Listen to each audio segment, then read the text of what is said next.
নিজেকে বুদ্ধিমান মনে করলে আমার এই সহজ প্রশ্নগুলির উত্তর দিয়ে দেখান। কোন জিনিস গাছের সবুজ, দোকানে কালো, বাড়িতে আনলে লাল?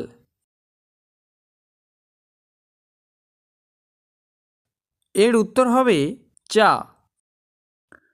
কার চোখ থাকে কিন্তু সেই চোখের পাতা থাকে না?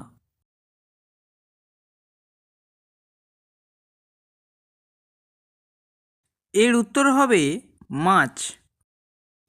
পরবর্তী প্রশ্নটি হলো, কোন বলের কোনো আকার হয় না?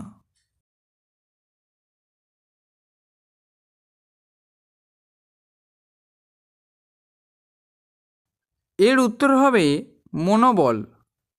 কে 10 কেজি লোহা তুলতে পারে কিন্তু 1 কেজি তুলো তুলতে পারে না?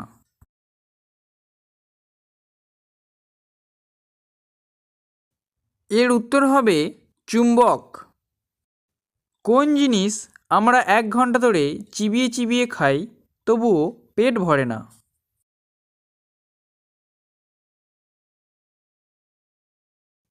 এর উত্তর হলো চুইংগাম।